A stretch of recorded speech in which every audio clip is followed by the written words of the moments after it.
কোথায় জন্ম? আমার জন্ম জেলা পটুয়াখালীতে। আচ্ছা। আর আমি বড় হয়েছি পটুয়াখালীতে। পটুয়াখালীতে। আর আমার বাবার কাছে তেমন একটা আমার থাকা হয় না, আমি বড় হয়েছি আমার নানা বাড়িতে। আচ্ছা।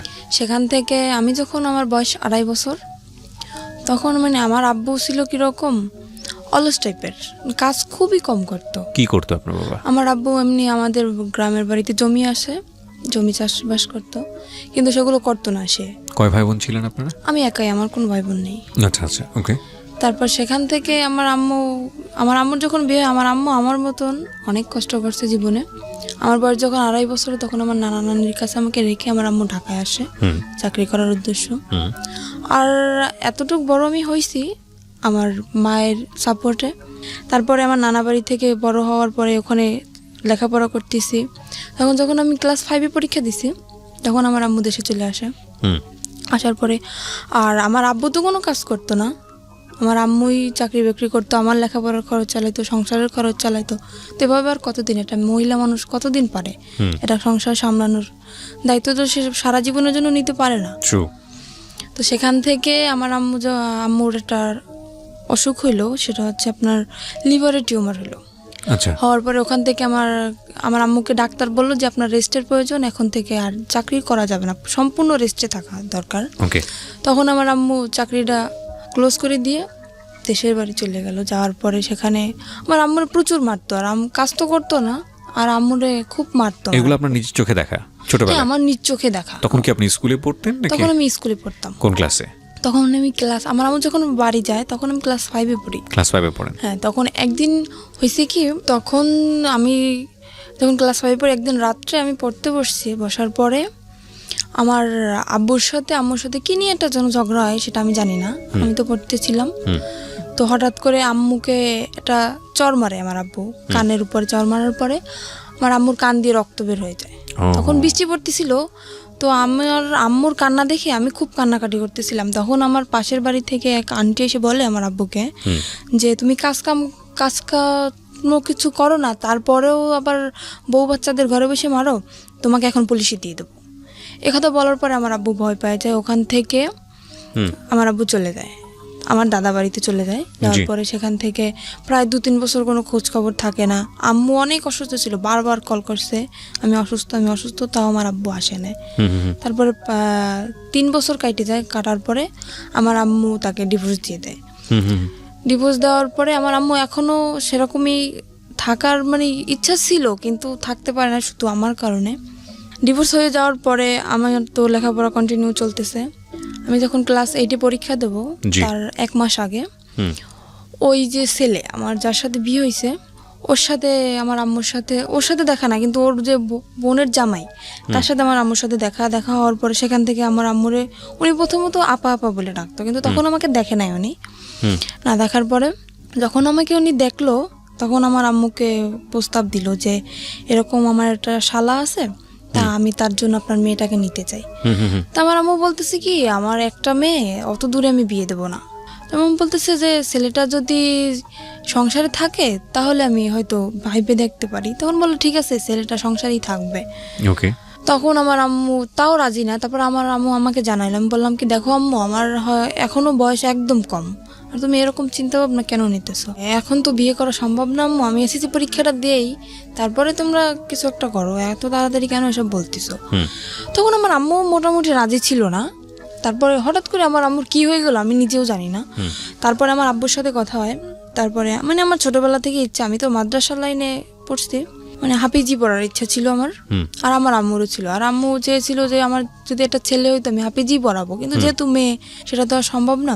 তারপরেও আমি 8-এ পরীক্ষার পরে আমার আব্বুর সাথে কথা বলেছি, আব্বু আমি হাফিজি মাদ্রাসায় ভর্তি হবো, তো ক্ষেত্রে তুমি যদি একটু হেল্প করো ভালো হয়, আম্মু তো একা পারতেছে না। তারপরে বলতেছি কি, আমার মেয়েকে যদি আমার পড়ানোর দরকার হয়, আমার মেয়ে আমার কাছে আসবে, আমি দূরে বসে আমার মেয়ের পড়ার খরচ আমি দেবো না। এটা আপনার বাবা বলেছে? হ্যাঁ, এটা আমার বাবা বলে। তারপর আমি আম্মুকে বললাম, দেখো আম্মু, তোমার কষ্ট হবে আমি জানি, তারপরও তোমার সন্তানের সুখের জন্য তোমার এটা মাইনে নেওয়া লাগবে।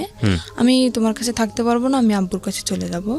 একদম যে ছেড়ে যাবো তা না, লেখাপড়ার উদ্দেশ্যে আমি আব্বুর কাছে যাব। তখন বাবা কি তখন বিয়ে শাদী করেছে? না, আমার আব্বু এখনো বিয়ে শাদী করে নাই। আচ্ছা, তখন বিয়ে শাদী করেন। আচ্ছা, ওকে। তারপর সেখান থেকে আমি আমার আব্বুর কাছে চলে যাই। যাওয়ার পরে আমার দাদি আর আমার ফুপু, তখন আমি আমার দাদির কাছে যাওয়ার পরে আমার দাদি আমাকে স্কুলে ভর্তি করে দেয়। সেখানে আমি এটি পরীক্ষার পরের কথা বলতেছি আমি। তো আমার রেজাল্ট বের হয়েছে, তারপরে উনি একদিন হঠাৎ করে আমার আম্মুর নাম্বারে কল করছে, যে আমার ননদের জামাই, উনি কল করছে। তারপরে শুনছে যে আমার রেজাল্ট বের হয়েছে, উনি আমার রেজাল্ট শুনলো, শোনার পরে খুব খুশি হয়েছে। তারপর আম্মুকে জিজ্ঞেস করতেছে, আপনার মেয়ে কি কোরআন শরীফ পড়তে পারে? তো বলতে হ্যাঁ পারে। তখন তো সে আরও খুশি, মানে সে খারাপ কোনো উদ্দেশ্য এটা চায় নাই, সে চাইছে যে ছেলেটা যেহেতু খারাপ, এমন একটা মেয়ে ওর জীবনে আসুক যাতে ও ভালো হয়ে যায়, সেরকম একটা ধার্মিক মেয়ে চেয়েছিল। তখন আপনি বাবার কাছে? হ্যাঁ, তখন আমি বাবার কাছে। কথা হচ্ছে আপনার মায়ের সঙ্গে? হ্যাঁ, কথা হচ্ছে আমার মায়ের সঙ্গে। তখন আমার আম্মু একদিন হঠাৎ করে আমাকে বললো কি, ও আরেকটা কথা, এখানে আমার যে নানার যে ভাই, ছোট ভাই, উনি মারা যায় তখন। আচ্ছা। শুক্রবার দিন উনি মারা যায়, আর তখন আমার স্কুলও বন্ধ। আমি মাদ্রাসা থেকে যাই স্কুলের লাইনে ভর্তি হই, যেহেতু মাদ্রাসায় পড়া হবে না, স্কুলে ভর্তি। সেদিন আমার স্কুল অফ। তো আমার আম্মুকে কল দিয়ে বলতেছি কি, এরকম এরকম যে তোমার নানা তো মারা গেছে, তাই তোমার আসা লাগবে। আমি আসলাম, আসার পরে ওই ছেলেটাও তখন সেখানে, উনি ওর ভাইয়ের কাছে আসছে, সেখানে ওর ছেলেটাও আমাকে দেখার পরে ওদের মোটামুটি পছন্দ হয় না কিনা আমি জানি না। আমার মার সাথে কন্টিনিউ ওদের কথা হয় প্রত্যেক দিন, আমি তো সেটা জানি না। তারপরে সেখান থেকে আম্মুর সাথে কথা দীর্ঘদিন যাবৎ চলে, প্রায় 2 মাসের মতো কথা চলে। হঠাৎ করে আম্মু আমাকে বলে কি, বৃহস্পতিবার দিন, শুক্রবার তো স্কুল বন্ধ, আম্মু বলতেছে কি, আম্মু তুমি আসো, কালকে বিকেল আবার চলে যাও, পাশাপাশি 1 ঘন্টা লাগে যাইতে আমার বাবা বাড়ি থেকে নানা বাড়ি। আমি বলতেছি আচ্ছা ঠিক আছে, আমি আসতেছি।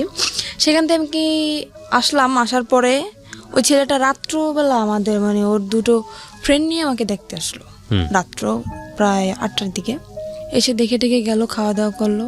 তারপরে আমি আম্মুকে জিজ্ঞেস করতেছি, আম্মু এটা কে? আমি বলতেছি তোমার জন্য সম্বন্ধ ঠিক করছে, সে ছেলে তোমাকে দেখতে আসছে। আমি তো পুরো রিয়াকশন নিছি, কি অবস্থা, তোমাকে আমি বললাম না যে আমি বিয়ে করবো না, তো তাড়াতাড়ি, তারপর তুমি বিয়ে ঠিক করছো। আমার কি বিয়ের বয়স হয়েছে? তখনও ক্লাস 8 আপনি? হ্যাঁ, তখন আমি না, তখন তো ক্লাস 9-এ ভর্তি হয়েছেন। হ্যাঁ, সবেমাত্র ক্লাস শুরু। আমরা যেটা জানি যে জানুয়ারি মাস থেকে প্রায় মার্চ মাস পর্যন্ত সেরকম একটা ক্লাস কিন্তু হয় না।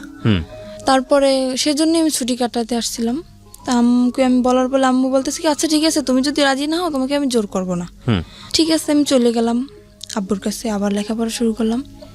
তারপরে হঠাৎ করে আমার নানি বলতেছে কি যে, আমি তো অসুস্থ, আমার মনের একটা আশা তুই পূর্ণ করবি। আমি বলতেছি বলো। যেহেতু সে আমাকে মানুষ করছে, তার কোনো কথা তো আমি ফেলতে পারি না। আমি বলতেছি যে বলো। তো বলতেছে যে আমি যদি মারা যাই, আমার শখ যে তোকে আমি ছোটবেলা থেকে মানুষ করছি, আমার শখ যে তোর বিয়ে দেখে আমি যাব, যদি মারাও যাই তোর বিয়েটা দেখে তারপরে আমি মারা যাবো। তো আমি বলতেছি কি, নানি দেখো, আমার যে বড় বোন, আমার যে আমি এখন যে বোনের কাছে থাকি, ওরা এখনো বিয়ে হয় নাই। তারপরে আমার যে বড় ভাইরা, ওরাও এখনো বিয়ে করে নাই। আমার ফ্যামিলির ভিতর থেকে বলতেছি কারোর বিয়ে না, তুমি হঠাৎ করে আমার বিয়েটা কেন তোমার দেখতে ইচ্ছে হলো? তো বলতেছে আমি বুড়ো মানুষ, আমি এটা বলতেছি আমার মনের ইচ্ছাটা তুই পূরণ করবি না। আমি তো একদমই রাজি না, কারণ আমার ইচ্ছে তার ভাবনা ছিল অন্যরকম, যে আমি আমার আম্মু যত কষ্ট করেই হোক, যদি আমার এসএসসি পরীক্ষাটা দেওয়া হয়ে যায়, তারপরে আমি যে কোনো একটা ছোটোখাটো জব করব, নিজের পড়ার খরচ যাতে নিজে চালাইতে পারি, সেরকম একটা ইচ্ছা ছিল আমার। তো সেখান থেকে নানি তো আমাকে খুব জোরাজোরি করতেছে।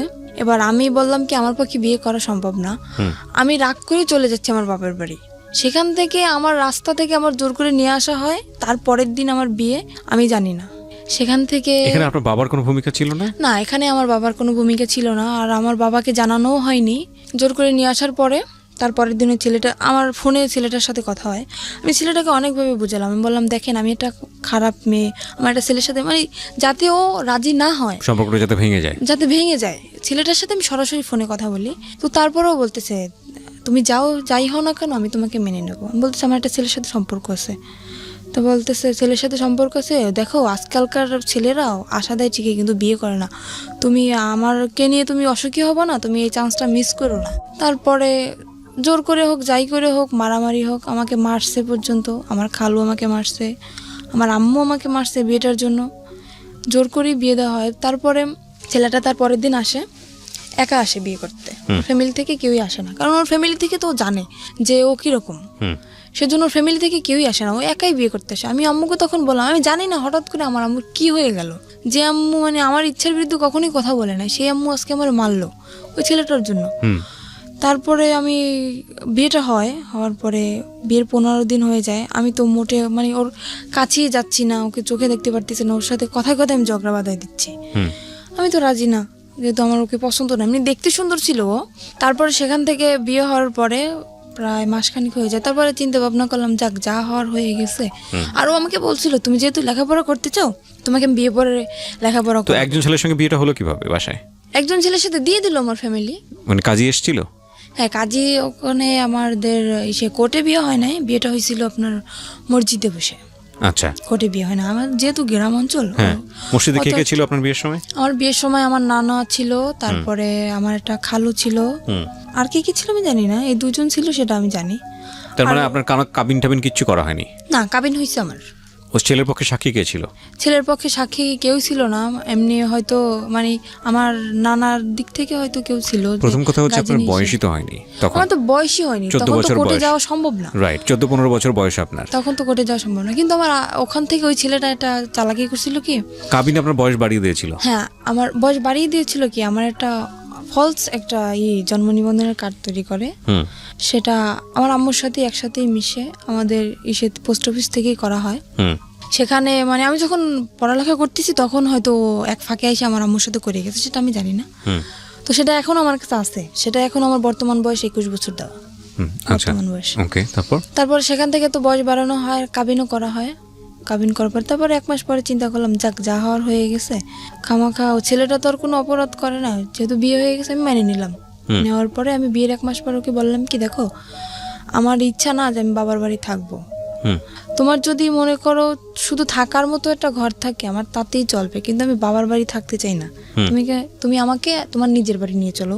ও তো নিজের বাড়ি আমাকে নেবে না, একদমই না, কারণ আমি যদি সম্পূর্ণ সত্যিটা জেনে যাই তখন ওর সমস্যা না, আমাকে নেবে না। তখন আমি আমার শাশুড়ির সাথে কথা বললাম যে আম্মা দেখেন এরকম এরকম আমার তো এখানে থাকতে ভালো লাগে না, আর লোকজন কি মনে করবে, আমার বিয়ে হয়ে গেছে তারপর আমি বাবার বাড়ি থাকতেছি। তো বলতেছে আচ্ছা ঠিক আছে তুমি আসো। সেখান থেকে আমার আম্মু কি করলো, ওর কাছে টাকা নেই, ও তো কাজ করে না, বিয়ের 1 মাস হয়ে গেছে, 1 মাস যাবত আমাদের বাড়িতে কাজ কাম তো কিছু করে না। আমার আম্মু করতেও বলে না, যেহেতু নতুন জামাই তাকে তো আর কাজ করতে বলা যায় না। আমার আম্মু কি করলো, আমার নানার কাছ থেকে 20,000 টাকা নিয়ে আসলো। আসার পরে আমাকে দিল, দেওয়ার পরে বললো আচ্ছা ঠিক আছে তোরা এটা নিয়ে যা। যেহেতু কিছু দিতে পারি নাই, বিয়ের 1 মাস পরে চলে গেলাম শ্বশুর বাড়ি। যাওয়ার পরে কিসি বাড়ি আমি যাওয়ার পরে তখনই আমার মনে একটু সন্দেহ হয়েছে, আমাকে একদমই বাইরে বেরোতে দিত না। শ্বশুর বাড়িতে গিয়ে আপনি কি পেলেন, মানে শ্বশুর শাশুড়ি কাউকে পেলেন? না, আমার শ্বশুর নেই, আমার শ্বশুর মারা গেছে আজকে 26 বছর। আচ্ছা, তো শাশুড়িকে পেলেন তো নিশ্চয়ই? হ্যাঁ, শাশুড়ি আছে আর আমার একটা ননদ আছে। তারপর ননদটা বিয়ে দেওয়া, তো আমার শাশুড়ি একাই থাকে বাড়িতে। সেখানে যাওয়ার পরে আমাকে একদম বাইরে বেরোতে দিচ্ছে না, আর আমি যে গোসল করব সে গোসলের পানিটা পর্যন্ত আমার ঘরে আইনে দিচ্ছে আমার শাশুড়ি। আমি তো মহা খুশি যে এরকম একটা শাশুড়ি পাইছি আমি, যে আমার গোসলের পানিটা পর্যন্ত আমার ঘরে এনে দিতেছে, আমার বাইরে যাইতে দেয় না। দেখ আমি ভাবছি হয়তো আমি 5 ওয়াক্ত নামাজ পড়ি, হয়তো সেই কারণে আমার শাশুড়ি চায় না যে পরপুরুষ আমাকে দেখো, এর জন্য পানিটা এনে দেয়, কিন্তু তাদের মনের ভিতর তো অন্য কিছু। সেটা আমরা সামনের দিকে যাই। তারপরে সেখান থেকে 3 মাস পার হয়ে যায়, যাওয়ার পর আমার একটা চাচা শ্বশুর ছিল, সে সবার ছোট ছিল, সে আমাকে খুব আদর করতো। মানে নিজের বাবার কাছ থেকে আমি যতটুকু আদর না পাইছি তার কাছ থেকে ততটুকু আদর মনে হয় আমি পাইছি। কিন্তু বিয়ের 6 মাস পরে উনি মারা যায়। আমার সেই চাচা শ্বশুর মারা যাওয়ার পরে সেখান থেকেই আমার সংসারে আগুন লেগে গেল, কারণ আমার ওই চাচারে উনি খুব ভয় পাইতো আমার হাজব্যান্ড, যার কারণে মানে কোনো কিছু করতে গেলে ভাবতো, অন্তত 50 বার ভাবতো। তো উনি মারা যাওয়ার পরে, উনি যেদিন মারা গেছে সেদিন রাত্রেও আমি তো জানি না, আমাকে বলতেছে কি দেখো আমার বাড়ির যত দায়িত্ব আমার চাচার উপরে ছিল, যেহেতু সে মারা গেছে এখন কিন্তু সব দায়িত্বটা আমার, তো আমার যদি রাত্রে ফিরতে দাঁড়িয়ে তুমি কখনো আমাকে জিজ্ঞেস করবে না যে তুমি কোথায় গেছিলা। এটা মানে আপনার হাজবেন্ড আপনাকে বলেছিল? আমাকে বলে, আর আমি এতটুকু বিশ্বাস ওকে আমি করতাম, আমি যদি চোখের সামনে দেখতাম যে ওটা কিছু করতেছে, তারপরেও যদি বলতো যে আমি এটা করি নাই, তাও আমি বিশ্বাস করে নিতাম। আমি এতটা বিশ্বাস ওকে আমি করতাম। সেখান থেকে ও যেদিন ওর চাচা মারা যায় ওদিন ও সারা রাত্র বাড়ি ফিরলো না। ও তখন জোর আসলে আমি তো জানি না, সকালবেলা বাড়ি ফিরলো। আমি ও যেহেতু আমাকে বলছে সন্ধ্যার দিকে যে তুমি আমাকে জিজ্ঞেস করবা না, আমি জিজ্ঞেসও করিনি। আর আমিও খুব কান্নাকাটি করতেছি যে আমাকে এত ভালোবাসতো, সে হঠাৎ করে মারা গেল। তা আমি আর ওকে জিজ্ঞেস করিনি। পরপর 3-4 দিন এরকম ও বাড়ি আসতেছে না। হুম তারপরে আমি ওকে জিজ্ঞেস করলাম, কি এমন কাজ তোমার সারা রাত্র? আমার চাচা শ্বশুর তো এরকম সারা রাত্র বাড়ি পাহারা দিত না, হুম তুমি তো রাত্র পর্যন্ত কি করো?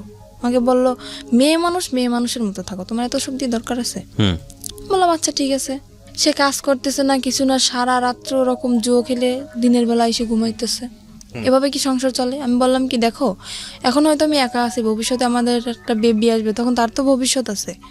তোমার জীবন নিয়ে তুমি না ভাবতে পারো, কিন্তু আমার তো লাইফে অনেক কিছু করার বাকি। তুমি আগে বলছো যে লেখাপড়া করাবা, সেটাও করালে না। তারপরে এখন যতক্ষণ আমাদের একটা বাচ্চা কাচ্চা হবে, তাকেও কি আমি এরকম মূর্খ বানাবো? হুম তাকে কি লেখাপড়া করা লাগবে না? তাকে মানুষ করা লাগবে না? বলতেছে অবশ্যই। সে সেদিন কি করলো, 4টা টাচফোন নিয়ে আসছে। হুম আর ও যদি খেলাধুলো করতো, মানে খুব এক্সপার্ট ছিল খেলাধুলায়, হুম 4টা টাচফোন নিতে আমি জিজ্ঞেস করলাম, কি ব্যাপার, তুমি 4টা টাচফোন কোথায় বইছো? তো বলতেছে যে আমার একটা বন্ধু টাকা নেই, আমার কাছে বন্ধক রাখছে। আমি বলছি, তোমার নিজের কাছে টাকা নেই, তুমি আর একজনের তো বন্ধক রাখছো, আমি বুঝতে পারতেছি না। ও হঠাৎ করে অনেক বাজার নিয়ে আসলো বাসায়। হুম আমি তো অবাক হয়ে গেছি, কি ব্যাপার, কোথায় পেলো এত টাকা? সেখান থেকে আমার মনে একটু সন্দেহ আসলো। তারপরে ওর একটা বন্ধু আছে, ওর কাছে ও ঘুমাই গেছে, ওর ফোন দিয়ে আমি ওর কাছে কল করলাম যে আচ্ছা ও এত রাত্র পর্যন্ত কি করে, আপনি তো সবসময় ওর সাথে থাকেন, এটা সত্যি কথা বলেন তো আমাকে। তো বললো কি, ভাবি আমি আপনাকে একটা কথা বলি, যে জীবনে স্বামীকে এত বিশ্বাস করবেন না। বলতেছি কেন? তা বলতেছে, ও সারা রাত্র কি করে আপনি জানেন? আমি বলতেছি না, আমি তো জানি কে না। বলছে আপনাকে এটা? ওটা ওর বন্ধু বলতেছে আমাকে। আচ্ছা, ওর বন্ধুকে আপনি আগে থেকেই চিনতেন? হ্যাঁ, ওর বন্ধু অনেকবার আসছেও আমাদের বাড়িতে। ওকে, সো ওর বন্ধুই আপনাকে কথাগুলো বলছে? হ্যাঁ, বন্ধু আমাকে কথাগুলো বলতেছে যে ভাবি আমি যে কথাগুলো আপনাকে বলতেছি এটা ওকে বলবেন না, তাহলে কিন্তু ও আমার সাথে ঝগড়া লাগাই দেবে। হুম বললাম যে ঠিক আছে আমি বলবো না, আপনি বলেন। তা বলতেছে ও এরকম সারা রাত্র জুয়ো খেলে বেড়ায় আর মারামারি করে এর সাথে ওর সাথে। আমি তো আপনাকে বলি না, কারণ আপনি যেহেতু নতুন নতুন বিয়ে হয়েছে আপনাদের, বললে হয়তো সংসারে সমস্যা হইতে পারে, এর জন্য আমি বলি না। হুম তারপরে একদিন রাত্র এরকম সারা রাত্র আমি কি অসুস্থ, আমার প্রচন্ড মাথা ব্যথা আর জ্বর। হুম আমি ওকে বললাম কি আমাকে কিছু ওষুধ এনে দিয়ে যাও, আমার খুব ক্লান্ত লাগতেছে শরীরটা। ও যে গেল আর আসলো না। তো সেখান থেকে সারা রাত্র অসুস্থ। আর ও কি করতো, যখন বাইরে বের হইতো, বাইরে থেকে রুম তালা মেরে রেখে যেত। হুম আমি যখন প্রথম দিন জানার পরে আমি যখন ওর সাথে ঝগড়া লাগানোর পরে ও আমাকে আমার যে গায়ের ওড়না ছিল ওটা খুলে আমার হাত বাঁধে, আমার পাও বাঁধে, বাঁধার পরে আমার মুখটাও বাঁধে, বেঁধে বাইরে থেকে ঘরের দরজাটা বন্ধ করে দিয়ে যায়। তো পরপর 2-3 দিন আমার একটা দেবর আছে, ও আমাকে এসে অনেক ছোট, আমাকে 2-3 দিন ডাকছে, কিন্তু দরজা তো বন্ধ আর আমার মুখও তো বন্ধ। আমি কিভাবে ডাক দেবো ওদেরকে? আর আমি কাউকে বলিও নাই, এ কথাটা আমি কাউকে বলিও নাই, বললে তো মানে ওর মার শুরু হয়ে যাবে, এর জন্য আমি বলি নাই। তারপরে 2-3 দিন ওরকম ডাকছে। একদিন আপনাকে বেঁধে যেত, আসতো কখন? আসতো সকালে। তো আপনি এই সময়টা কি করতেন? ওরকম অবস্থা আমি ঘুমিয়ে যেতাম, আমি কান্না করতে করতে ওরকম অবস্থা আমি ঘুম পড়ে যেতাম। আর সকালবেলা এসেও খুলে দিত। সকালবেলা আসে যখন খুলতো তখন আপনি কিছু বলতেন না? কি বলবো, বললে তো মারতো, হয়তো কিছু বলতাম না। আপনার মাকেও বলতেন না? কাউকে না। আর আমার এমনও কোনো দিন গেছে যে দীর্ঘ 1 সপ্তাহ আমি না খেয়ে থাকছি, তাও আমি আম্মুকে কখনো বলি নাই। আচ্ছা, আমরা একটু ধারাবাহিকভাবে সামনে দিকে যাই। তারপরে কি হলো? তারপরে সেখান থেকে হাত পা ওভাবে বেঁধে রেখে যেত। একবার আমার দেবর জিজ্ঞেস করতেছে যে ভাবি তোমাকে রাত্রে যখন আমি ডাকি, মানে ওরা প্রায় যদি কিছু রান্না করতো আমাকে দিয়ে যেত, তোমাকে ডাকি তুমি সারা দাও না কেন? আমি বলি কি আমি ঘুমিয়ে গেছি। তারপর ও একদিন টের পাইছে আমি কান্নাকাটি করতেছি, আর সেদিন আমাকে ও করে না, ওইভাবে বেঁধে রেখে যায় না, এমনি মারছিল। মারার পর বাড়ি থেকে তালা মারা ঠিকই ছিল। তারপরে আমার দেবরের কাছে একটা চাবি ছিল, ওর এই চাবিটা আবার আমাদের তালা খুলতো। তালাটা খোলার পরে ও আমাকে নিয়ে ওর আব্বুর কাছে যায়। তখন ওর আব্বু মারা যায় নাই, ওর আব্বুর কাছে যায়। যাওয়ার পরে এই করছে, বললো কি যে কি ব্যাপার, আজকে শুনলাম ঘরে অনেক ডাকাডাকি কান্নাকাটি, কি হয়েছে তোমার? আমি বললাম কি এরকম আপনার ছেলে এরকম করতেছে। বলার পরে সে আমাকে বললো কি, মানে আমি কিন্তু আর একটা চাচার কথা বলতেছি এখানে, আমার যে বড় চাচা ওনার কথা বলতেছি। সে বলতেছে, তার কাছে বলার পরে সে বলতেছে যে এরকম করতেছে, তা তুমি আমাকে জানাওনি কেন? বলতেছে এমনিতেই জানাইনি, চাই না, আমি নিজেই শাসন করতে চাই ওকে, দেখি কি হয়, তারপরে যদি না শুনে তখন আপনাদেরকে আমি জানাবো। সেরকম চিন্তা নিয়েছিলাম আমি। তারপরের দিন আমার চাচা, ওর যে চাচা, আমি ওকে চাচা বলে ডাকতাম, ওকে ডেকে নিয়ে জিজ্ঞেস করে কি রে তুই এরকম করতেছিস কেন? ওখান থেকে ওকে পেয়ে গেছে। কেন আমি বললাম, আমি তো নিজের ইচ্ছায় বলি নাই, সে আমাকে ডেকে নিয়ে গেছে, তারপরে আমি বলছি। না, ওর চাচা তো মারা গিয়েছে, আপনি একটু আগে যেটা বললেন। না, ওর বড় চাচার কথা বলতেছি আমি, ওটা তো ওর ছোট চাচা ছিল। ওকে। সেখানে ওকে কেন আমি বললাম, আমার সেই চাচা শ্বশুরকে কেন আমি বললাম, ও সেখান থেকে তারপর আমার চাচা শ্বশুর বলল যে এখন ওকে ঘরে নিয়ে যাবে, ওর গায়ে যদি নেক্সট টাইম কখনো একটা ফুলের টোকাও পড়ে তাহলে তোকে বাড়ি থেকে বের করে দেবো। আমার চাচা শ্বশুর এটা বললো। সে ডাইরেক্ট তার সামনে বলে আসতেছে ওকে আমি এখন মারবো, যদি কিছু করতে পারেন করেন। আমাকে এই বলে হাত ধরে টেনে রুমের ভিতরে নিয়ে যেয়ে আমাকে আবারও মারে। কেন আমি বললাম। তারপরে সেখান থেকে আমার চাচা শ্বশুর বললো বাড়ি বসে এরকম করবা, পরের মেয়ে যদি কিছু একটা হয়ে যায় তখন আমরা মামলা খাবো, এটা হবে না, বাড়ি থেকে বের হয়ে যাও, দুজনেই বের হয়ে যাও। ঠিক আছে, বের হয়ে চলে আসলাম। আর আমারও ইচ্ছা ছিল যে মানে বাড়ি থেকে আমি বের হয়ে চলে আসবো, যেহেতু যদি বন্ধু বান্ধবের সাথে থাকে তাহলে আরও বেশি খারাপ হয়ে যাবে, এখান থাকলে আমি ওকে ভালো বানাতে পারবো না। আমি চলে আসি, আমার বাবার বাড়ি চলে আসি। আসার পরে আমার আম্মু সব ওই নিজের মুখেই বলছে সবকিছু যে এরকম এরকম হয়েছে। বাড়ি থেকে বের হয়ে কোথায় আসেন? আমার বাবার বাড়ি আসছে। বাবার বাড়িতে? হ্যাঁ। সেখান থেকে যখন আমার আম্মু সব কিছু জানতে পারে এরকম এরকম, তখন আমার আম্মু বলতেছে এরকম একটা কাজ করলাম, আমার একটা মাত্র মেয়ে, আমি কি করলাম এটা।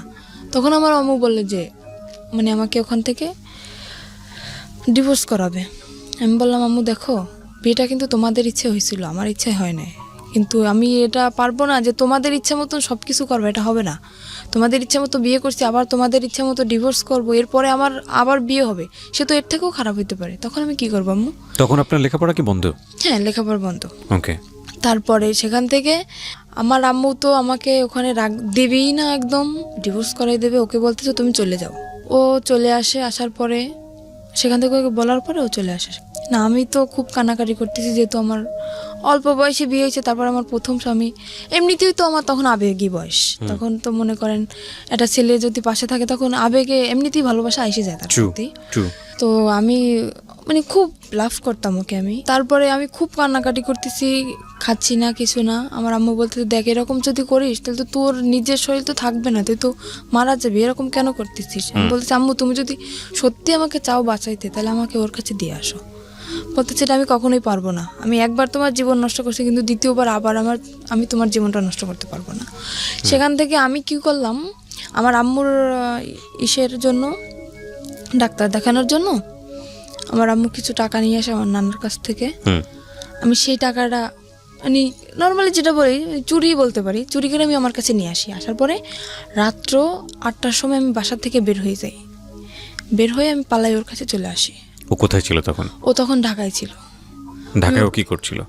ও ঢাকায় কিছু করতেছিল না, ঢাকায় ওটা মামা আছে। মানে ও চাচ্ছিল আপনি পালিয়ে চলে আসেন ওখান থেকে? হ্যাঁ, ও চাচ্ছিল সেটাই। আর ওর সাথে আমার কথা হইতো, রেগুলারলি কথা হইতো। যখন সবাই ঘুমিয়ে যেত তখন আমি রাত্রেবেলা ওকে ফোন করতাম, আমার সাথে আমার কথা হইতো। তো ওর সাথে আপনার বয়সের ডিফারেন্স কত ছিল? ওর সাথে আমার সাথে যখন ওর বিয়ে হয়েছিল তখন ওর বয়স ছিল 21 বছর। ও তো পিচ্ছি, ও তো কিছু বোঝে না। আর ওর যখন প্রথম ম্যারেজ হয় তখন ওর বয়স ছিল আপনার 17 বছর। মানে ও এর আগেও বিয়ে করেছে? হ্যাঁ, আর আমি বললাম না এর আগেও বিয়ে করছিল। এগুলো আপনি আরো পরে যে জানতে পেরেছেন? পরে যে না, ওটা আমি বিয়ের যে 6 মাস পরেই আমি জানতে পারছি। ওই যে আপনার ফ্যামিলি জানে যখন আপনাকে আলাদা করে রেখেছে? না, তখনও জানেন আপনার? তখন আমি বলি না, আমি বললে তো জানতো। ও আচ্ছা, বলেন না, আপনি লুকিয়ে গেছেন? আমি লুকিয়ে গেছি। দ্য থিং ইজ দ্যাট ওর মনের মধ্যে একটা ইমোশন জেগেছে, যেটা ও একটু আগে বলছিল যে আমার জীবনের প্রথম কারোর প্রতি ভালো লাগা। তো সামহাও ও চেয়েছে নিজের জায়গাটা থেকে যে এই ভালো লাগা, যেহেতু ওকে ভালোবেসে ফেলেছি, সুতরাং ওকে যে কোনোভাবেই হোক নিজের জায়গাটায় আপন করে রাখা, সেভ করা অন্য জায়গাটা থেকে। না, ও কখনোই, ওর মনের ভিতরে কখনোই আমার জন্য ভালোবাসা ছিল না, শুধু সেটা তো ওর আচরণ থেকে বুঝতে পারছি। আমরা ভবিষ্যতে কি হয়েছে সেটা ধারাবাহিকভাবে সামনে দিকে যাই। তখন ও আমার সাথে এরকম চলছে যে আমি বুঝছি যে এরকম একটা ছেলে আমার লাইফে আমি পাবো না, যে এতটা ভালোবাসে আমাকে। আচ্ছা, আমি শুধুমাত্র ওর এইসব যে অপকর্ম এইসব দিকটা আমি কখনোই ভাবি নাই। আমি ভাবছি শুধু ওর ভালোবাসাটা, আর কিছুই না। আমি ঢাকায় চলে আসলাম। আসার পরে ওর একটা মামা আছে ওখানে, উনি একটা চাকরি ঠিক করে আমার জন্য আর ওর জন্য, কিন্তু আমার বয়স অল্প, সেখানে আমাকে চাকরিতে অ্যাকসেপ্ট করে না। ও একটা চাকরি করার পরে আমিও কিছুদিন পরে একটা চাকরি নিই। তারপর ও 1 মাস চাকরি করার পরে ও চাকরি করা বন্ধ করে দিল বাসায়। তারপর আমি তো চাকরি নিলাম। ও যে 1 মাসের বেতনটা পাইছে, পাওয়ার পরে সে টাকাটা নিয়ে ও বাড়ি চলে গেছে, আমাকে ওখানে একা রেখে। কোথায় ছিলেন আপনি তখন? ঢাকাতে? আমি তখন ঢাকা নারায়ণগঞ্জে ছিলাম। নারায়ণগঞ্জে ছিলেন? নারায়ণগঞ্জে আপনাকে নিয়ে বাসা ভাড়া নিয়েছিল সে? হ্যাঁ, বাসা ভাড়া নিয়েছিল। আর আমি যেহেতু জীবন গল্প বলতেছি, সবকিছুই বলি, তখন আমি একটা গার্মেন্টসে চাকরি করি। জি। সেখানে গার্মেন্টসে আমি প্রথম মাসের বেতন তখনও পাইনি, আমার চাকরির বয়স কেবল 15 দিন। সেখান থেকে ও তো 1 মাস হয়ে গেছে চাকরির বয়স, আর বাসা ভাড়াও তো দেওয়া হয় নাই, আর টুকিটাকি কিছু ধারও হয়েছে, প্রায় 10,000 টাকার মতো ধার। ও বেতনটা পায়ে বাড়ি চলে গেছে না বলে, ফোনটাও অফ, আর আমার ফোনটাও নিয়ে গেছে। এবার আমি কি করব, সেখানে বেতন পাই নাই, ও বেতন পেয়ে চলে গেছে, বাসা ভাড়া 1 মাসের, টুকিটাকি দেনা, ইচ্ছা ছিল দুজনেই বেতন পাবো, বেতন পেয়ে সব দেনা ধারগুলো শোধ করে দেবো। এখন আমার তো আমি কি করব ভাবতে পারতেছি না। তখন আমি আম্মুর কাছে কল করলাম যে আম্মু, তোমার জামাই অনেক অসুস্থ, টাকা নেই, তুমি কিছু টাকা পাঠাও। আম্মুর কাছ থেকে 10,000 টাকা নিলাম, আর না মানে আম্মু নিজেই আসলো ঢাকায়, এসে দেখতেছে যে নেই। তখন আম্মু বললো কি যে তুই এত মিথ্যা কথা কেন বলতেছিস আমার সাথে? আমি কোনোদিন মিথ্যা কথা বলি নাই, সেই মানুষ আমি ওর জন্য অনেক মিথ্যা বলছি আমার ফ্যামিলিতে অনেক। আম্মু এসে দেখার পরে বলতেছে কি, তুই এরকম একটা মিথ্যা কথা আমার সাথে বলতে পারলি, যে ও করলো এটা আর তুই বললি আরেকটা। তখন আমার আম্মু ওখান থেকে সবার ধার শোধ করে আমাকে ওখান থেকে নিয়ে আসে। নিয়ে আসার পরে বাড়ি আমাকে আটকায় দেয়, একদম ফুল আটকায় দেয়। আমার পাশে মনে করেন বডিগার্ড হিসেবে প্রত্যেক সময় 3-4 জন লোক আসে, কেউ না কেউ আসে আমার পাশে, আমাকে বডিগার্ড হিসেবে পাহারা দিচ্ছে তারা। তখন আমি কিভাবে যাব? আমার তো কি কষ্ট হচ্ছে সেটা তো আমি বুঝতেছি, যে আমার বুকের ভিতরটা কীরকম ফিল হচ্ছে। তো সেখান থেকে আমাকে আটকানো তো হইলই, প্লাস আমাকে জোর করে ডিভোর্স করানো হবে। কাজী আমার বাসায় চলে আসছে। ওকে, আমি বললাম কি, আপনি কি মামলা খাইতে চান? আমি কাজীকে বললাম, আপনি কি মামলা খাইতে চান? বলতেছে কেন? বলছে আমি ডিভোর্স করবো না, আপনি জোর করে ডিভোর্স করেছেন, আমি কিন্তু আপনার নামে মামলা করে দেবো। তো কাজী ভয় পেয়ে গেছে, কাজী বলতেছে আমি ডিভোর্স করাতে পারবো না। কাজী চলে গেল। যাওয়ার পর সেখান থেকে আমি আবারও পালায় চলে গেলাম। আমি পালালাম কখন? তখন ফজরের আজান দিছে। ফজরের আজানের সময় আমি বাসা থেকে বের হয়ে গেছি। আমি নামাজ পড়ার দিয়ে আমি উজু করতে বের হয়েছি, সেখান থেকে আমি বের হয়ে গেছি। বের হয়ে আমার শহরে যাইতে আপনার প্রায় 1 ঘন্টা সময় লাগে, গ্রামের দিকে তো বাড়ি। সেখান থেকে আমি গাড়ি থেকে নেমে ওকে কল করলাম যে আমার কাছে টাকা নেই, তুমি টাকা পাঠাও, আমি আসবো। তো বলতেছে আমার পক্ষে টাকা পাঠানো সম্ভব না। আমি কি করলাম, আমার বিয়ের সময় যে নাকফুল দেওয়া হয়েছিল আমাকে, নাকের ফুল, ওটা আমি বিক্রি করে দিলাম শহরে গিয়ে। বিক্রি করে সেখান থেকে আমার 700 টাকা আসলো। আমি সেই টাকাটা দিয়ে ওর বাড়ি চলে গেলাম। যাওয়ার পরে সে তো আমাকে মাইনে নিচ্ছে না। কেন তুমি আমার মাইনে নেবে না? বিয়ের 1 বছর পরের কথা বলতেছি আমি। সে আমাকে মানবে না। কি অন্যায় করছি আমি? তুমি কেন আমাকে মানবা না?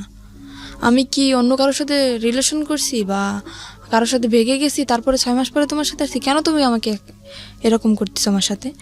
সে বলতেছে ঠিক আছে, একটা শর্তে আমি তোমাকে রাখতে পারি, আমি কোনো কাজ করতে পারবো না, তুমি আমাকে চাকরি করে খাওয়াবা। ঠিক আছে। তো সেখান থেকে আমি যশোরে চলে গেলাম। সেখানে আমার একটা ফুফু শাশুড়ি আছে। যশোরে কি ওকে সাথে নিয়ে গেলেন? হ্যাঁ, ও আমাকে নিয়ে গেছে আমার ফুফু শাশুড়ির কাছে। ওকে। আর ওনার মেয়ের নিজস্ব পার্লারের আছে, বিজনেস আছে। সেখানে আমাকে 3 মাস ট্রেনিং করানোর পরে আমি মোটামুটি কাজ সব কিছুই শিখি। শেখার পরে ওখানে আমার চাকরিও হয়ে যায়। তখন আমার বেতন ছিল 16,000 টাকা। আর আমি বেতনের যত টাকা পাইতাম, বেতন পাওয়ার সাথে নিয়ে মানে ও আমার সাথে থাকতো না, কিন্তু যেদিন আমি বেতন পাইতাম ওদিন চলে আসতো, সব টাকা নিয়ে যেত। হাত খরচের টাকা রেখে সব টাকা নিয়ে যেত। নিয়ে ও বলতো কি যে আমার মানে আমাদের বাড়ি তো এমনি ও বলতেছে যে আমার 2তলা বিল্ডিং করার ইচ্ছা, তো এই টাকাটা নিয়ে আমি ব্যাংকে রাখতেছি। আসলে কোনো কিছুই করতো না, ও টাকাগুলো শুধু ফাও নষ্ট করতো। আর মেয়েদের সাথে মনে করেন আসার পরে ও ফোন অফ করে রাখ, ফোনের উপরে ফোন আসতেই থাকতো মেয়েদের ফোন। তারপরে সেখান থেকে টাকা নিয়ে গেল। 2-3 মাস এরকম চাকরি করার পরে এরকম টাকা নিয়েই যাচ্ছে। আমি বলতেছি কি আমি বাড়ি যাব, তুমি কোথায় টাকা রাখতেছো আমি এটা দেখবো। সে আমাকে বাড়ি নেবে না। তখন একটা মেয়ের সাথে ওর রিলেশন চলতেছে। সেই মেয়েটাই মানে জানতো যে ওর বউ আছে, তারপরে আমার বাড়ি কোথায় সব কিছুই জানতো। তারপরেও মেয়েটা ওর সাথে রিলেশন চলতেছে। আর সে মেয়েটারও আগে বিয়ে হয়েছিল, যেরকম ও ছিল সেরকম সেই মেয়েটা ছিল, দুজনই একরকম। ওর সাথে রিলেশন ছিল, তারপরে রিলেশন চলতেছে সেটা আমি জানি না। তারপরে একদিন ওই মেয়েটাকে নিয়ে আমি তো অফিসে, আমার ফুফু শাশুড়ির বাসায়ও আসে। আর আমার যে দুপুরের লাঞ্চ, আমার ওই যে বাসায় যে কাজের বুয়া উনি নিয়ে যেত, আমি বাসায় আসতাম না দুপুরে, উনি নিয়ে যেত। তো দুপুরের সময় ও যখন আসে আমাকে ওই কাজের বুয়া বলে কি যে আমি ওকে খালা বলে ডাকতাম। তো বলতেছে, উনি আমাকে একদম মেয়ের মতোই দেখতো। তো বলতেছে আম্মু তোকে একটা কথা বলবো, তুই কাউকে বলবি না আর আমার নামটাও বলবি না। আমি বলতে আচ্ছা ঠিক আছে বলবো না। কি আমি বুঝতে পারিনি যে এই কথাটা বলবে। আমি ভাবছি হয়তো আমার ফুপু শাশুড়ি একটু মানে রাগী মানুষ, তো অনেক সময় মানে গালাগালি করে, আমি ভাবছি সেরকম কিছুটা বলবে। তো বলতেছে আচ্ছা আপনি বলেন, আমি কাউকে বলবো না। তো বলতেছি কি যে জামাই এটা মেয়েকে নিয়ে এরকম এরকম বাসায় আসছে, মেয়েটাকে তুই চিনিস? তা আমি ভাবছি হয়তো আমার ননদ হইতে পারে। আমি বলছি দেখতে কেমন? তো উদাহরণ দেওয়ার পরে আমি দেখছি যে না, আমার ননদ তো এরকম না। তখন আমি বললাম কি আচ্ছা ঠিক আছে, আমি বাসায় যেয়ে দেখবো, বাসায় যেহেতু আসছে আমি বাসায় যেয়ে দেখবো। তো বলতেছে নর্মালি যদি তোর ননদ হইতো তাহলে তো এরকম বসার কথা না। সে মেয়েটা ওর পাশে যে বসতেছে, ওর হাতে হাত রাখতেছে, হেসে হেসে কথা বলতেছে, একসাথে সেলফি তুলতেছে। আমি বলতেছি আচ্ছা আমি বাসায় যেয়ে দেখবো, তুমি বাসায় যাও। তারপরে আমি 5টার সময় ছুটি নিয়ে আমি ওখান থেকে যাই। তারপরে বাসায় যেয়ে ওদেরকে আমি পাই না, ওরা ওখান থেকে চলে যায়। চলে যাওয়ার পরে আমি সেদিন তো পাই না। তারপর আমি কান্না করতেছি। তখন আমার মনের ভিতর কিরকম একটা সন্দেহ জাগছে যে হঠাৎ করে আমার সাথে দেখা না করে চলে গেল, কোন মেয়েকে নিয়ে আসলো। আমি খুব কান্নাকাটি করতেছি আর আমার চোখ একদম ফুলে গেছে কান্না করতে করতে। তখন আমার ফুপু শাশুড়ি বুঝতে পারছে যে হয়তো কিছুটা হয়েছে, আমাকে ডাকলো। ডাকার পর উনি আমাকে পারুল বলে ডাকতো, কারণ ওনার একটা মেয়ে ছিল, ওনার মেয়েটা রোড অ্যাক্সিডেন্টে মারা যায়, সেজন্য আমাকে নিজের মেয়েই মনে করতো। তো ওনার মেয়েটার নাম ছিল পারুল, আমাকে পারুল বলে ডাকতো উনি। তো বলছে পারুল তোর কি হয়েছে? আমি বলছি কিছুই হয় না। তো বলতেছে কান্নাকাটি কেন করতেছিস? আমি বলছি কি আপনি সব কিছুই জানেন, তাও নাটক কেন করতেছেন? তো বলতেছে কেন, আমি কি করছি, কিসের নাটক করলাম? আমি বললাম আপনার বাসায় যেটা মেয়েকে নিয়ে আসছিল সে মেয়েটা কে? আমার ফুপু সব কিছু জানে, আর ওই যে জিনিসটা ওটাই আমার ফুপু শাশুড়ির হাত ছিল। তারপরে প্রথম বুঝতে পারিনি, তারপরে মানে নিজের ভিতর থেকে চিন্তা ভাবনা করে দেখলাম যে সে যেহেতু জানবে না তাহলে এরকম একটা কাণ্ড কিভাবে ঘটলো। তার বাসায় মেয়েটাকে নিয়ে আসলো, ওর ইচ্ছা ছিল যে আমাকে প্রথমত ওর দেওয়ার ইচ্ছা ছিল না, ওখানে যেখানে আমাকে বিক্রি করা হয়েছে দেওয়ার ইচ্ছা ছিল না। ওর ইচ্ছা ছিল যে মানে ওই মেয়েটাকে ও দেবে ওখানে। তো ওই মেয়েটা রাজি হয় না। মেয়েটা বললো কি ওকে একটা শর্ত দিল যে আমি যাইতে পারি ওই জায়গায়, তুমি যদি আমাকে বিয়ে করো তাহলে আমি যাবো। তারপরে সেখানে ওই মেয়েটাকে নকল রেজিস্ট্রি করে ও বিয়ে করে। এবার সেখান থেকে ওই মেয়েটাকে নকল রেজিস্ট্রি করে বিয়ে করে। বিয়ে করার পরে আমি যখন জানতে পারি যে ওর সাথে বিয়ে হয়ে গেছে, তখন আমি ওখান থেকে বাড়ি চলে যাই। বাড়ি চলে যাওয়ার পরে দেখতেছি ওরা দুজনই বাড়ি। জিজ্ঞেস করলাম কি ব্যাপারে, মেয়েটা কে? আমাকে সেখান থেকে বাড়ি একদম ঢুকতেই দিল না, মানে রুমের ভিতরে ঢুকতেই দিল না। মেয়েটা তো রুমের ভিতরে, ও তো জানে যে বউ আছে। বাড়ি মানে আপনার শ্বশুর বাড়ি? হ্যাঁ আমার শ্বশুর বাড়ি। ও তো কোনো অ্যাকশন নিচ্ছে না, কিন্তু আমি তো পুরো একদম মনে করেন একটা মেয়ের কখনোই চাইবে না যে তার স্বামীর লাইফে অন্যটা মেয়ে আসুক। আমি তো অনেক রাগারাগি করতেছি, চিল্লাপাল্লা করতেছি। ও সেখান থেকে আমাকে নিয়ে গেল একটা হোটেলে। তারপরে সে হোটেলটা আমার একটা আত্মীয়র, সেই হোটেলে নিয়ে যেয়ে আমাকে বললো দেখো এরকম এরকম একটা মেয়েকে ওকে আমি বিয়ে করিনি, ওর সাথে আমার নকল রেজিস্ট্রি, ওর সাথে আমার ঘর সংসার করার ইচ্ছা না, ওকে আমি ছেড়ে দেবো। বলি কেন তুমি এরকম করলা? তুমি তো আমার সাথে এরকম করতে পারবা, কেন করলো? মেয়েটা জীবনটা কেন তুমি নষ্ট করলা? তা বলতেছে ওর বাবা মার অনেক টাকা পয়সা আছে, তো মানে আমাকে লোভ দেখাচ্ছে, ও টাকার লোভ দেখাচ্ছে। ওর বাবা মার অনেক টাকা পয়সা আছে, কিছু টাকা পয়সা নিয়ে আমি ওকে ছেড়ে দেবো।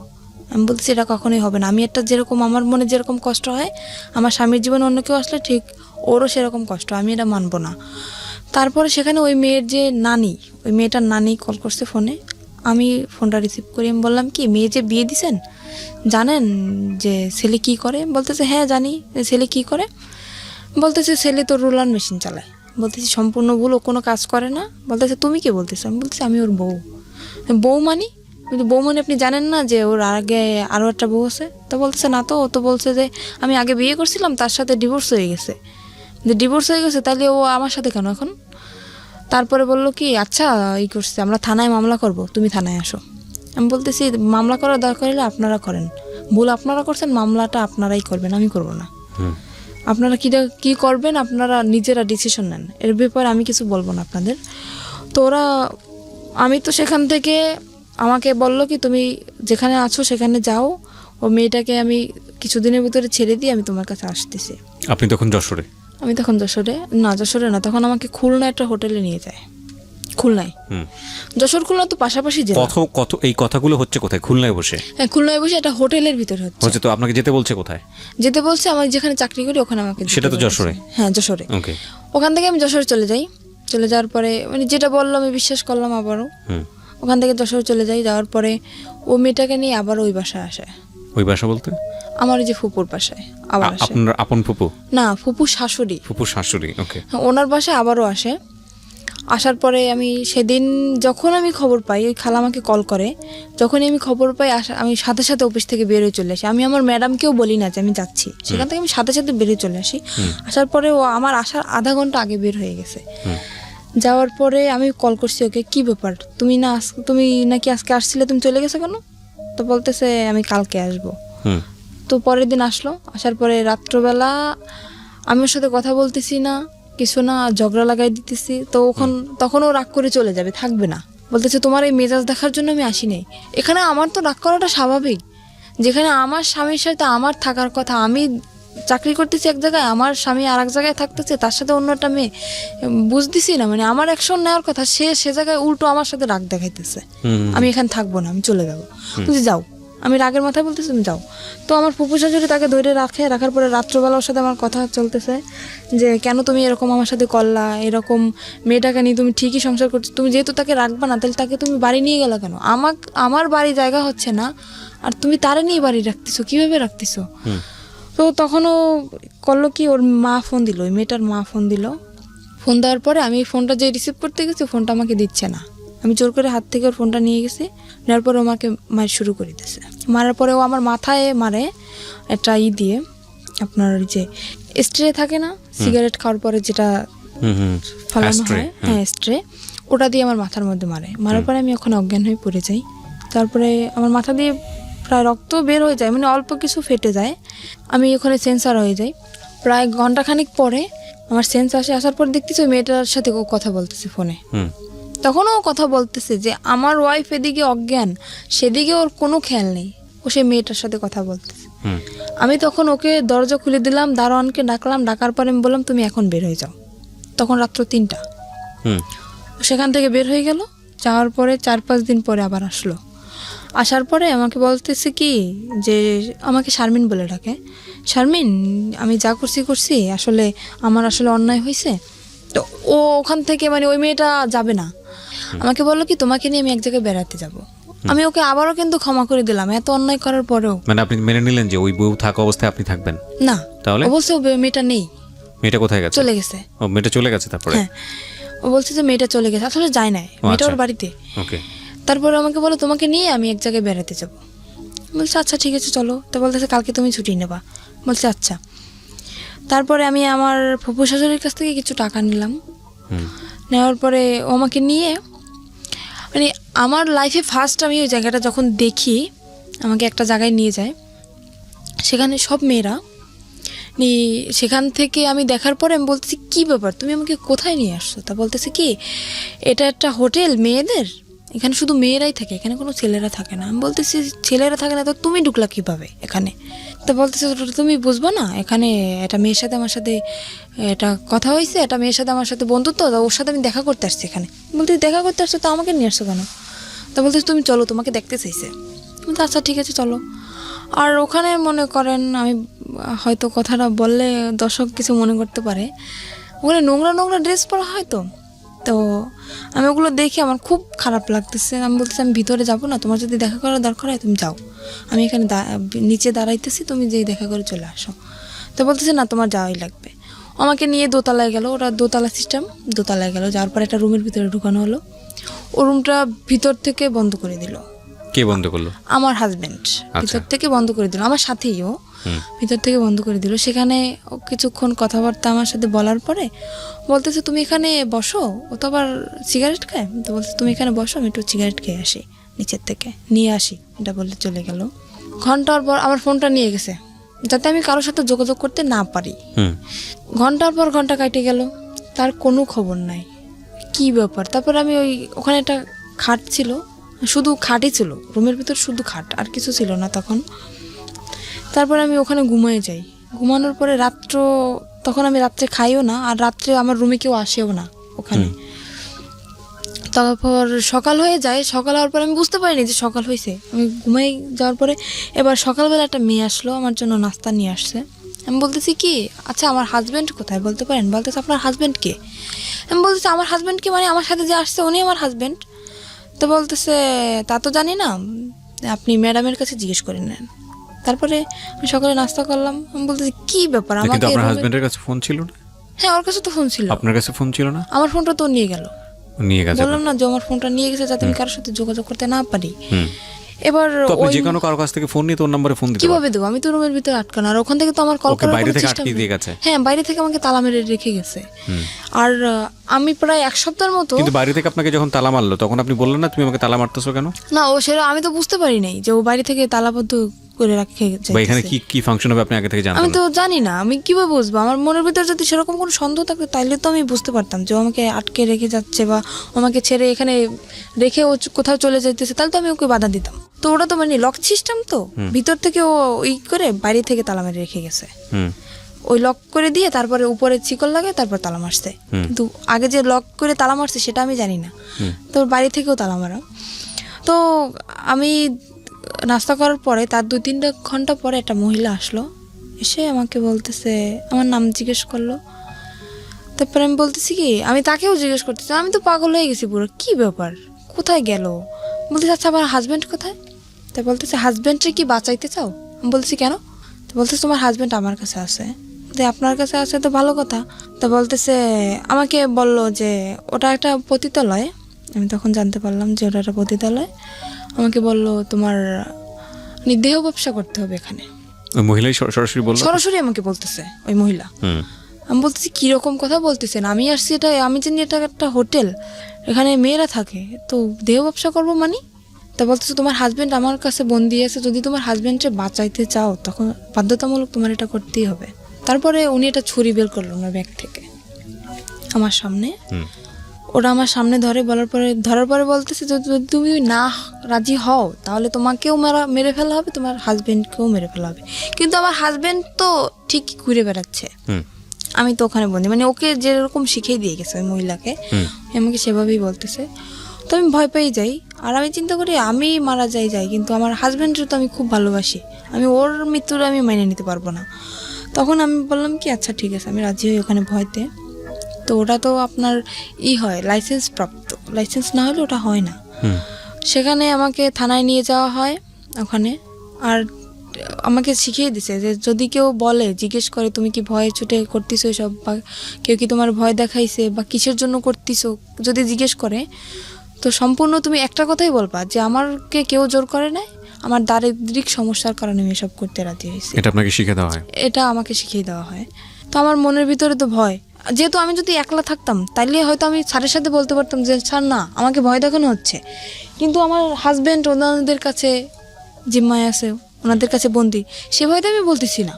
তো স্যার আমাকে জিজ্ঞেস করলো যে তোমার বয়স তো একদম কম, তো এই কম বয়সে কেন তুমি এসব করতে চাইছো? আমি বলতেছি আমার সমস্যা আছে ফ্যামিলিগত, আমার মানে থানায় গেছেন আপনি?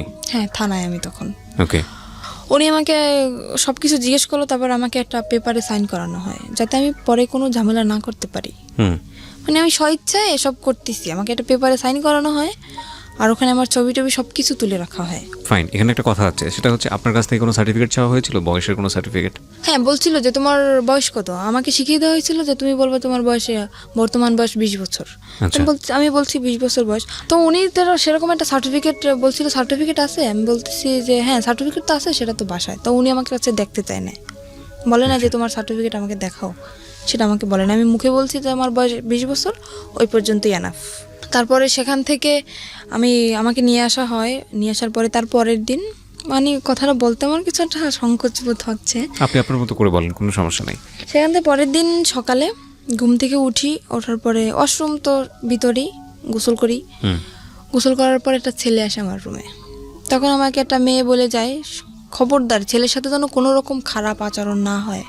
তো ছেলেটা খুবই ভদ্র, আমি সারা জীবনের জন্য দোয়া করব যাতে ওকে আল্লাহ মানে সাফল্য যেটা চাইছিল, ওর জীবনের সমস্ত কাহিনী আমাকে বলছিল। তো ও একটা মেয়ের সাথে এরকম রিলেশন করছিল। ছেলেটা আসার পরে কি হয়েছে? ছেলেটা আসার পরে আমাকে তখন ও রুম ভিতর থেকে বন্ধ করে দেয়। তখন আমি বুঝতে পারছি যে কেন আসছে একটা ছেলে, এটা মেয়ের রুমে কেন আসে। আমি বললাম কি, আমি ওর পা জড়াই ধরলাম যে দেখেন ভাই, আপনি আমার ভাই, আমার তো ভাই নেই, আপনি আমার ভাই, এখানে আমি ইচ্ছাকৃতভাবে আসিনি, এরকম আমার হাজব্যান্ডকে আটকে রাখা হয়েছে। আর ওর ওখানে যে যা কিছু হয় ও সব কিছু জানে যে ওর ভিতরে আসলে কি হয়, আর আরও তো মেয়েরা আছে, তো সে তাদের কাছ থেকে হয়তো ও শুনছে যে কীরকম কী এখানে সিস্টেম। আমি সমস্ত কিছু বললাম যে এরকম আমার হাজব্যান্ডে আটকে রাখছে, আমাকে এরকম ভয় দেখাইছে। ও বলতেছে কি তোমার হাজব্যান্ড এখন কোথায় সেটা তুমি জানো? আমি বলতেছি আমি জানি যে হাজব্যান্ড ওদের কাছে এখনও বন্দি আছে। তা বলতেছি সেরকম কিছুই না, এখানের সিস্টেম হচ্ছে তোমার মেয়েদের এখানে নিয়ে এসে বিক্রি করে দেওয়া হয়। তখন আমার বিশ্বাসই হইতেছে না, না এরকম আমার হাজব্যান্ড করতে পারে না, এতটা খারাপও হইতে পারে না। ও তখন বলতেছে কি, আচ্ছা ওর কাছে ফোন ছিল, বলতেছে তোমার হাজব্যান্ড যেহেতু বন্ধু তাহলে তো ওর ফোনটা অফ থাকার কথা, তাই না? আমি বলতেছি হ্যাঁ। তো বলতেছে তুমি আমার ফোনটা দিয়ে 1 মিনিট ওকে কল করো। তো আমি বললাম আমি কথা বললে তো আমি বুঝতে পারবো না, তো আপনি কথা বলেন। তো ফোনটা দেওয়ার পরে ওই মেয়েটা ধরছে ওর ফোনটা, মানে যাকে সে বিয়ে করেছে। যাকে সে বিয়ে করছে সেই মেয়েটা ধরছে। ধরার পরে বলতেছে কে, আপনি কে? বলতেছে আপনি কে মানে? আমি তো যার ফোন আমি তার ওয়াইফ। তখন আমি বুঝতে পারলাম যে ছেলেটা যা বলছে সম্পূর্ণ সত্যি। তখন আমি বুঝতে পারলাম। তো আমি বললাম কি যে ভাই দেখেন, আমি যদি আপনার বোন হতাম আপনি কি এটা মেনে নিতে পারতেন? তো বলতেছে না কখনোই না। বলতেছে আপনার দুটো পায়ে ধরে আপনি আমাকে কিছু করেন না। তখন ছেলেটা আমার করুণা দেখেও ছেলেটা নিজেই কেঁদে ফেলছে।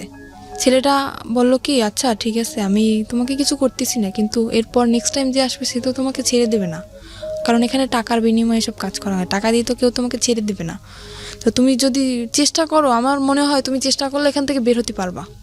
ছেলেটা আমাকে বলে, বলতেছে যে করছে আমি নেক্সট টাইম যদি আমি কখনো আসি তোমার জন্য আমি সাহায্য করার করব। ও বলতেছে যে আমি একটা মামলা করব, যে তোমার ফ্রেন্ড হিসাবে, আমি তোমার ক্লাস ফ্রেন্ড সেই হিসাবে আমি তোমার জন্য একটা মামলা শিট নিয়ে আসবে, ওখানে আমার সইটা শুধু থাকবে আর সম্পূর্ণ কিছু ওই লিখে নিয়ে আসবে যেটা লেখার। আমি বলতেছি সেটা তো হবে না, কারণ ওখানে আমার সই নেওয়া হয়েছে যাতে আমি কোনো কিছু না করতে পারি। হ্যাঁ পুলিশ ফাঁড়িতে। তো বলতেছে তাহলে কী করবা, দেখো কী করতে পারো। ও তো চলে গেল।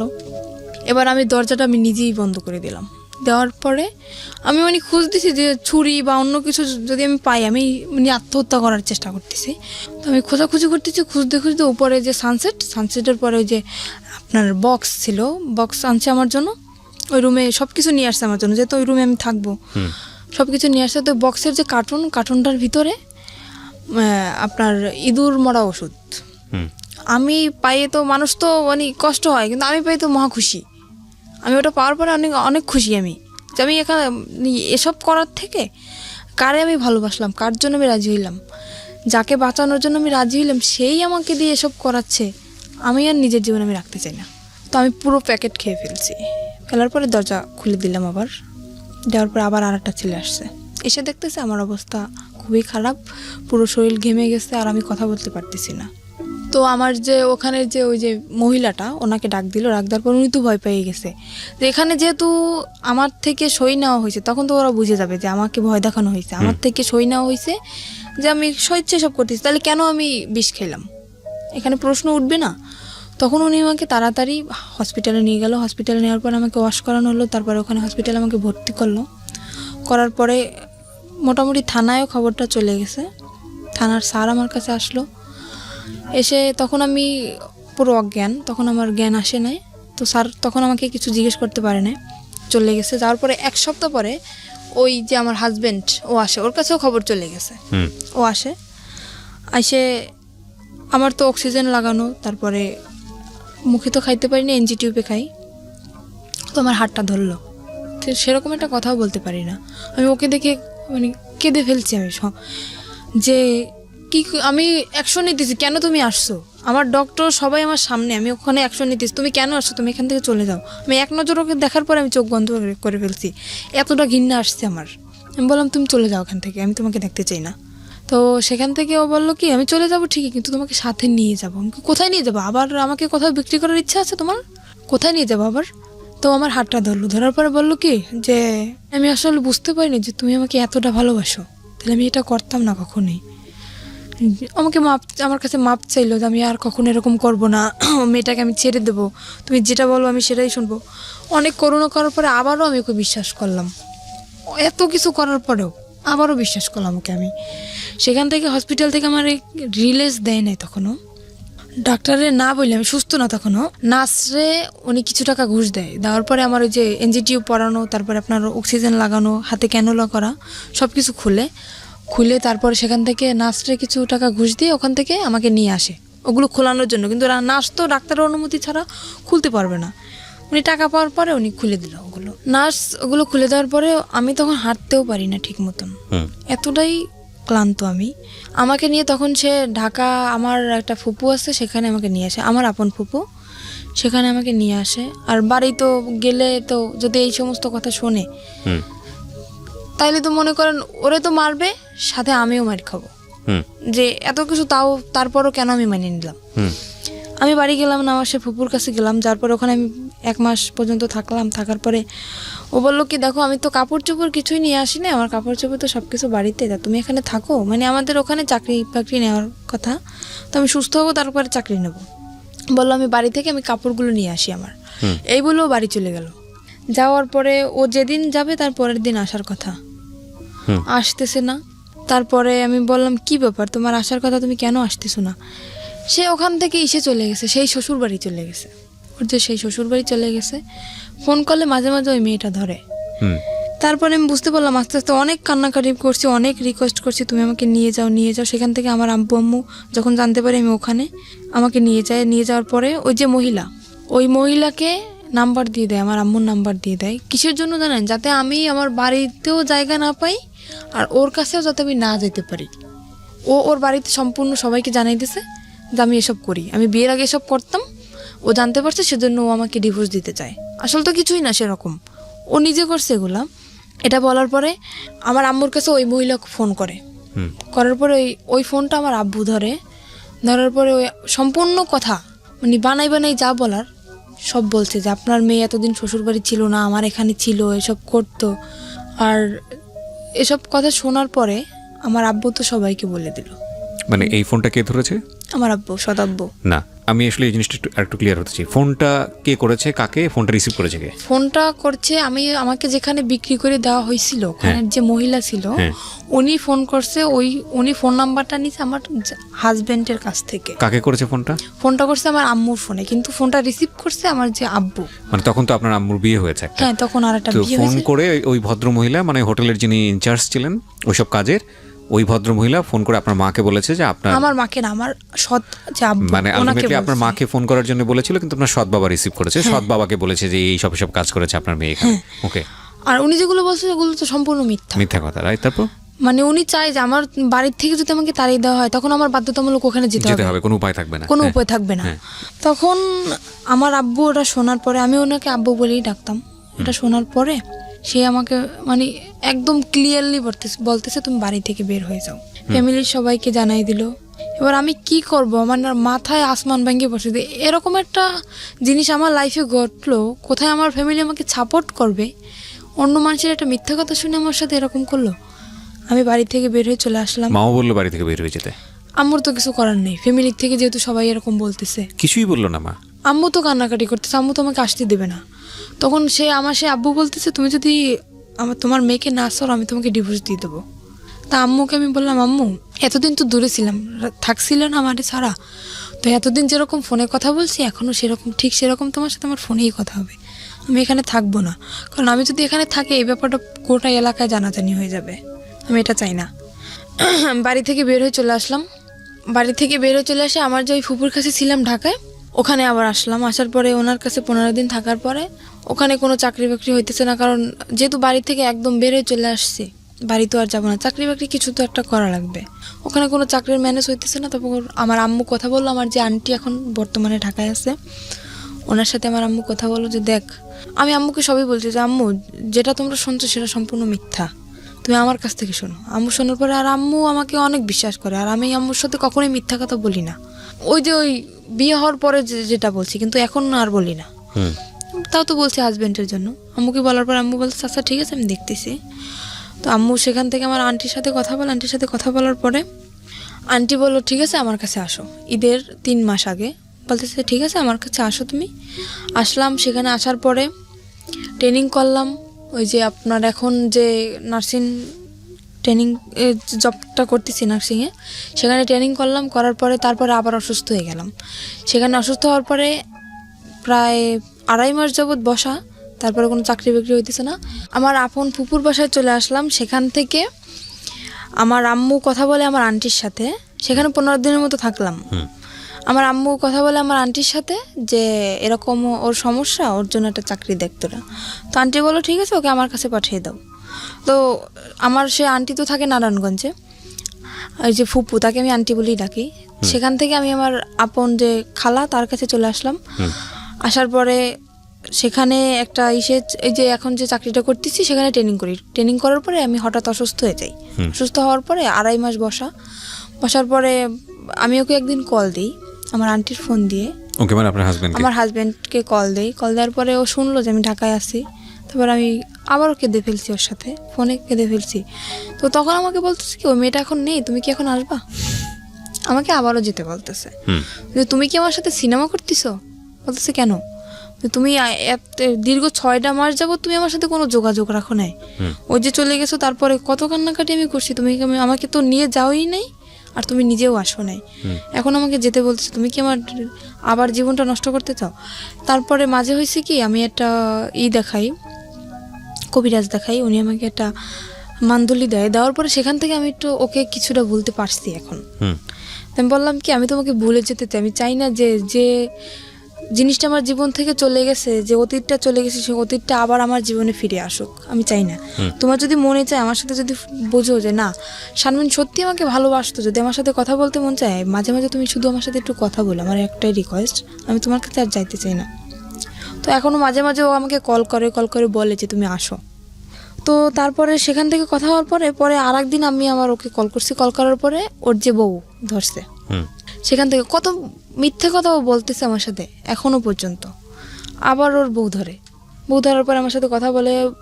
মোটামুটি মেয়েটা খুব ভদ্র, আমাকে আপু বলে ডাকে। সে আমাকে বললো যে আপু, আপনি যদি আসতে চান আপনি আসতে পারেন, আপনার সম্পূর্ণ কাহিনী আমি শুনছি বাড়িতে আসার পরে, আপনি যদি এখন আসতে চান তা আসতে পারেন। আমি বললাম কি না, আমি আসবো না, যেহেতু তুমি একটা মেয়ে অনেক মনে আশা নিয়েই বিয়েটা করছো, তো ওর সাথে সংসারটা করার চেষ্টা করো। ওকে আমি বুঝে সুঝে বললাম যে এরকম চলো, কি পছন্দ করে না সব কিছু আমি ওকে শিখিয়ে দিলাম। দেওয়ার পরে তারপর আমাকে বলতেছে তুমি আসো। ও মেয়েটাও বলতেছে, ও বলতেছে, কিন্তু কিসের আশায় বলতেছে সেটা আমি জানি না, মানে হয়তো মনের ভিতর অন্য কিছু। মানে এটা হচ্ছে আপনার এখনকার অবস্থা? আমার ধারণা এখনকার অবস্থা এটা হচ্ছে আপনার। হ্যাঁ। বর্তমানে আপনি কি করেন? বর্তমানে এখন আমি একটা জব করতেছি, নার্সিং জব। নার্সিং বলতে এটা কি ধরনের নার্সিং? মানে হোম সার্ভিস? হ্যাঁ, এটা হোম সার্ভিস। আচ্ছা, তো সেটা হচ্ছে বিভিন্ন পেশেন্ট যাদেরকে বাসায় সেবা দিতে হয়, কোন একটা কোম্পানির আন্ডারে থেকে আপনি এই কাজটা করছেন, সার্ভিসটা দিচ্ছেন, তাই কি? হ্যাঁ। ওকে। তো এখন আমি আর একটা কথা জানাইতে চাই যে আমার জীবনে যে ঘটনাটা ঘটছে, এরকম ঘটনা হয়তো কোনো মেয়ের জীবনে ঘটে নাই, আর যদি ঘটেও থাকে তাও খুব কম। আফটার দ্য এজ, সেটা আপনার জীবনে সত্য। আমরা যখন কাউকে লাভ করি, হ্যাঁ, আমি সরি যে আমি আপনাকে কষ্ট দিচ্ছি, কিন্তু এটাই সত্য। আমরা যখন কাউকে লাভ করি বা কাউকে যখন ভালোবেসে ফেলি, তখন ওই মানুষটা ছাড়া আমাদের জীবন চলবে না, এটাই আমরা মনে করি। বাট এটা যে চরমতম মিথ্যা কথা, এবং এটা যে আসলে সত্য না, এটা আমি এখন মনে করতেছি, জীবনটা কারোর জন্য কখনো থেমে থাকে না।